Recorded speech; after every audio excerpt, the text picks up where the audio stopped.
Vanakkam, Namaste, and blessings to everyone. This is Dr. Bhairavi Balasubramanian, PhD, the Sky Priestess. So, I want to talk to you about yesterday's Saturn-South Node conjunction at 20 degrees Capricorn, trining the Sun at 20 degrees Taurus. Saturn and the South Node together ask us, well, they have different effects for different people.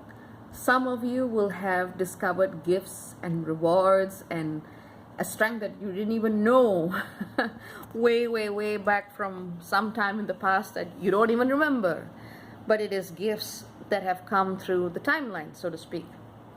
And for others, it will be the kind of gift that comes through a very powerful act of liberation and renunciation. So some of you have really enjoyed this alignment, and some of you have really found it very painful.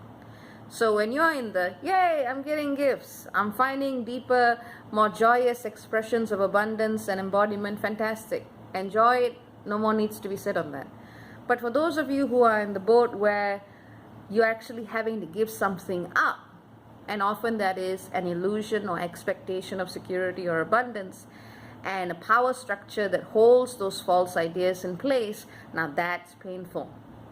It doesn't matter whether it's in a deep spiritual service or whether it's in a family or whether it's in a workplace, there's usually one person that tends to be overburdened with everybody else's shit. And that person tends to be the one that you turn to when things have gone wrong, or when someone's not met their deadlines, or when someone's, missed the boat in some way or form. And everyone turns to that one person and they go, oh, you're so powerful, you can help me, blah, blah, blah, blah, blah. But really, that's not a good system of relation. That's not a good way to structure your relationship to other people.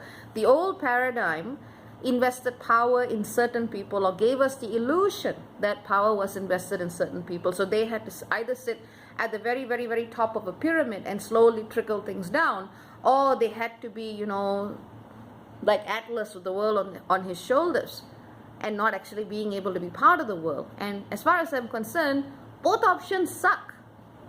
Now, given the age that we are in, this is an energy that absolutely asks us to realize that everybody is different.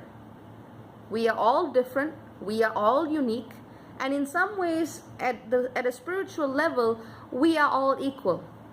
But that level of equality is something when you actually really go beyond any reference to this material earth plane. That's a different type of equality. But when we look at what each person has to bring and what each person has to contribute, we see that power is actually differentially given. Now, some people have been systemically cut off access to power. That is a different question, and I'm not saying we should turn a blind eye to that. But what I'm saying is that everyone has the ability to do something. Be it in the name of service, be it in the name of superiority, be it in the name of both. When you carry somebody else's burden for them, you do not let them grow. You do not let them learn the lessons that they need to learn. And that's what Saturn is about. He's not a happy-go-lucky teacher. Saturn puts obstacles in your way so that you actually learn to overcome them. But if you're busy fixing everyone else's mistakes, they're never going to learn anything. So these are the kinds of arrangements and dependencies that the universe is asking a lot of you to release yourselves from right now. Because when you actually cut those connections, you then break the illusion.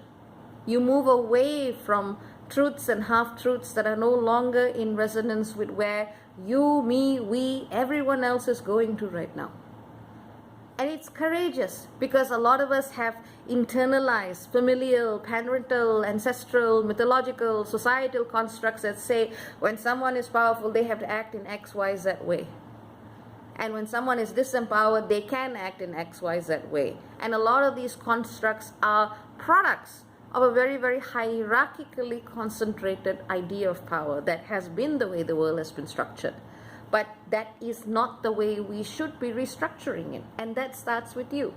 That starts in your home. That starts in your relationship. I'm practicing the same thing too. That starts in every, small facet of your life where you are either giving too much or you are receiving too much without giving back. Because that's the other side of it. Now, these are the kinds of considerations that we're being asked to look into at this time, especially with Saturn conjunct the South Node. Like I said, some of you are going to be receiving gifts. Enjoy it. Just make sure you don't fall back into the old paradigm, but otherwise enjoy it. Go create abundance for yourself and others and go with it. And others are only going to find that path of detachment through renunciation. And that depends entirely on what journey you are on. So there's a gift in there, all right? But you kind of have to cut through packaging you really dearly were attached to find it. Now, this energy is still going to be in the sky today, tomorrow as well. In fact, I would say tomorrow and the day after are going to be even more intense because the Taurus sun will be trining Pluto in Capricorn. So whatever more subconscious issues and control dynamics that are underpinning your decisions now, they're likely to come up later as well. Best to make the cut when you're actually at a space where you're not triggered by Pluto. That would be my personal advice. But everyone, to each their own. Now, the decisions we're making now have a greater significance than we realize because we are also seeing Mars in Gemini opposing the galactic center, and we also see Venus in Aries trining the galactic center. And the galactic center is this place, space, time of potent alignment with source energy. The actions we take, the decisions we make, the way we embody ourselves in relationship to others, to our businesses, to our finances, to our thoughts, to our communications, to the way we interact with our immediate environment and the larger world around us. All of these things are under review now. And we're actually going to be seeing other major galactic center alignments this year. For example, the full moon in June is going to be conjunct the galactic center. That's a big deal. We're also going to be seeing later in the year in November, Jupiter and Venus going on the galactic center together. So really we're being pushed towards a different way of being. So when in doubt, go back inside, sit, align, commune, look for deeper guidance that helps you get out of the way and let spirit take you to where it is you need to be in the first place. And sometimes that requires emptying the cup. I use these phrases because I say them almost in every video now because those are the key lessons right now. What we think we ought to be doing is not necessarily the same thing as what our spirits want to do. So it is about going inside and going beyond the ego self within to hear that voice once more. This is a powerful time to be breaking and remaking the narrative of the world and of course every being on it. So think about your relationship with power and how you want to embody it. There's more detail in the article for those of you interested. And on that note, I wish all of you well in navigating this very complex and very important alignment.